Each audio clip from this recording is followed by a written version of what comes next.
Therapy works. And I feel like not many people believe that. Mainly because they feel like therapists should be able to fix them at the snap of their fingers. But instead, therapists ask questions like, how does this make you feel? And what did you do when that person said this? What did you think when that person did this? Those questions aren't seen as proactive. They're seen as filler questions or just unimportant questions that therapists use to fill up time, I guess. But they are important questions. And it may not feel like that when you first sit in that therapist's chair, and they're asking you surface level questions like, where are you from? Blah, blah, blah. But I can count on my 2 hands, my 2 feet, my sister's 2 hands and feet, and my brother's 2 hands and feet on how many times I've spoken to someone about something personal and they started making realizations as they were talking to me. Because now these thoughts that they had are no longer just in their brain, but they're saying them out loud. They can really look at these thoughts from a third person's point of view. They can really hear it and process it for themselves from another perspective.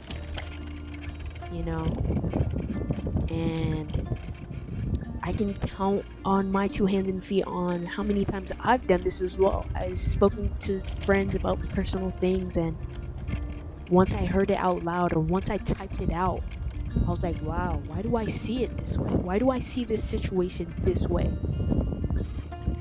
Why am I threatened by this? Why am I threatened by that? Why does this scare me?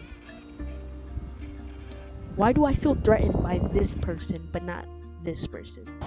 What makes them different? And that's what a therapist provides, that third person point of view, that different perspective you need if you really want a broader outlook on your situation. I feel like our friends and family might be too close to us to see any other perspective sometimes. Because I have friends who can tell me the truth, who can let me know when they disagree about something. But not all of my friends are like that,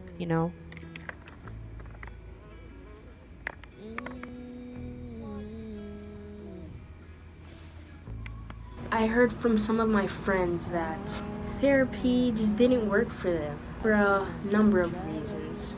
One problem was that my friend felt like the therapist was only there because she was getting paid to. Like, my friend felt like the therapist didn't actually care, and she's just here because she's getting paid to be here. I get why it may feel inauthentic.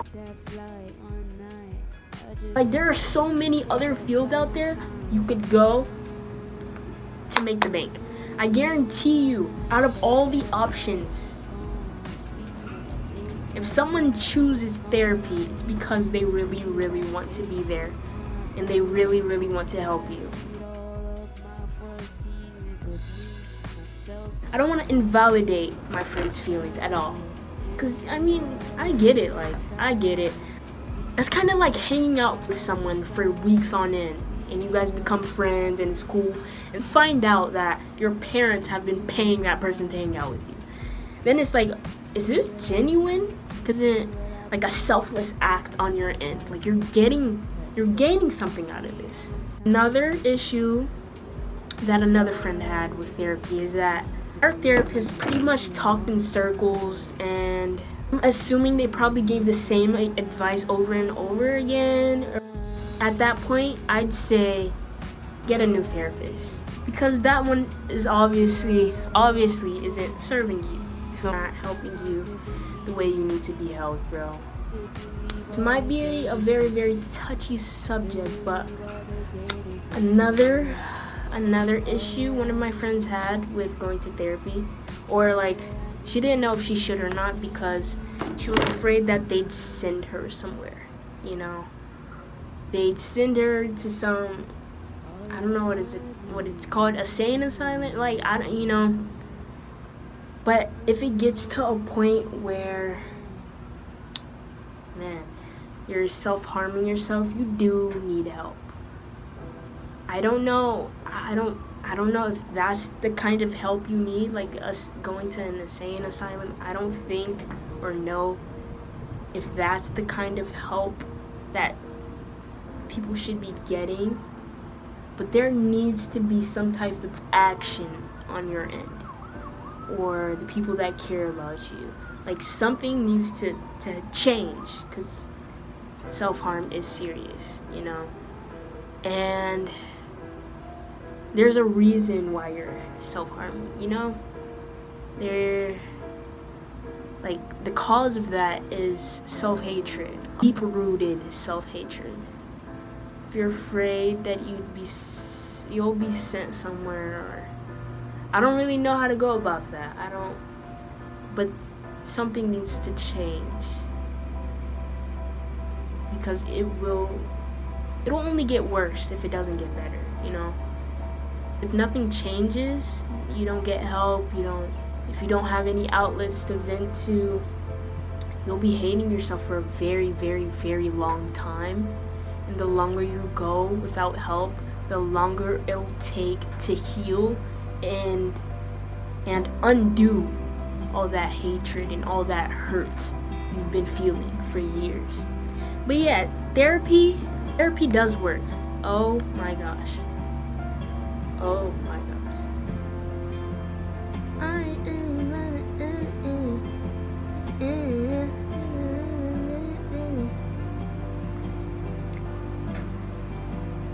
But yeah, therapy works, you feel me?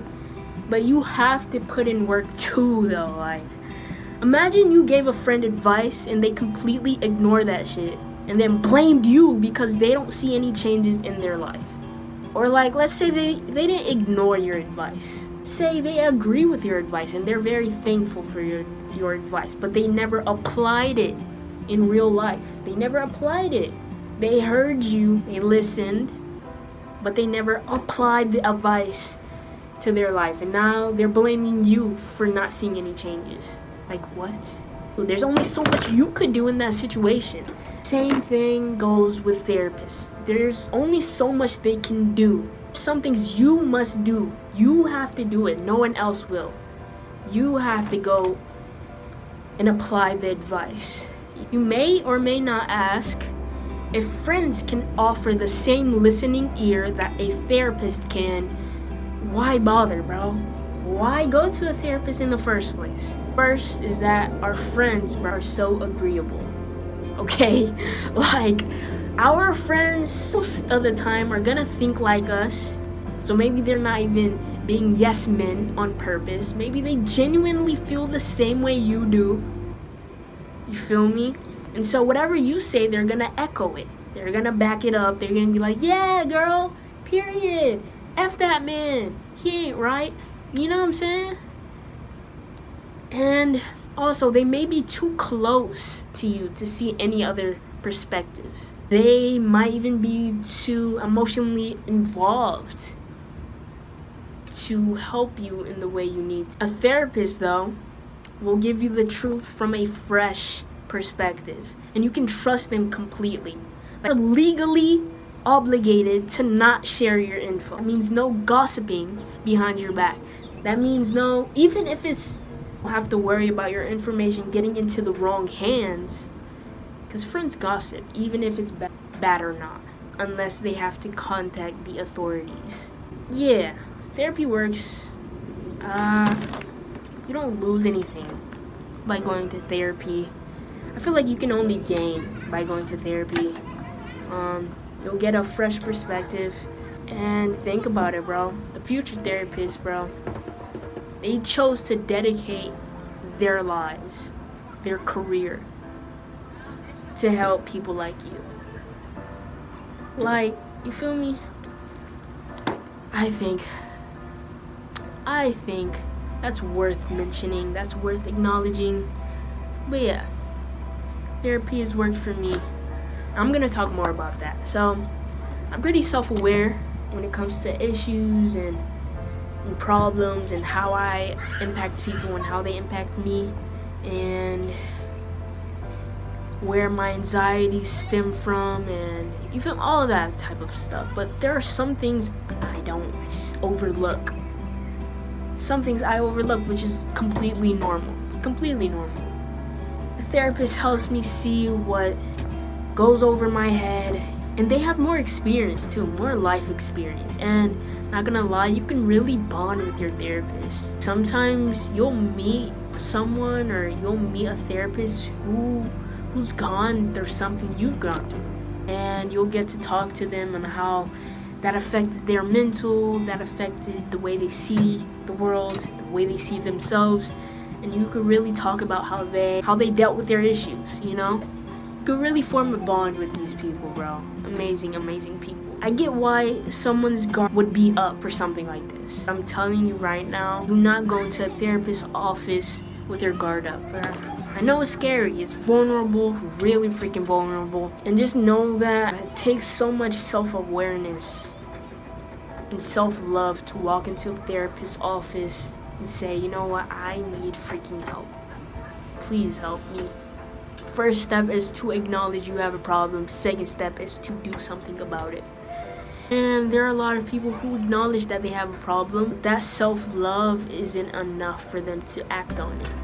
Bro, there's this one saying that Will Smith said, bro. Treat yourself like someone you love. I think that's what he said. Treat yourself like someone you love. So let's imagine your bestie was going through some emotional things, some psychological. You'd want them to get help. You want them to at least talk to someone. You'd want that for them. So why don't you want it for you? Why wouldn't you want it for yourself? The video, that's the first video. Therapy works. Time to edit. Time to edit this vid, man. First vid. Now you gotta see.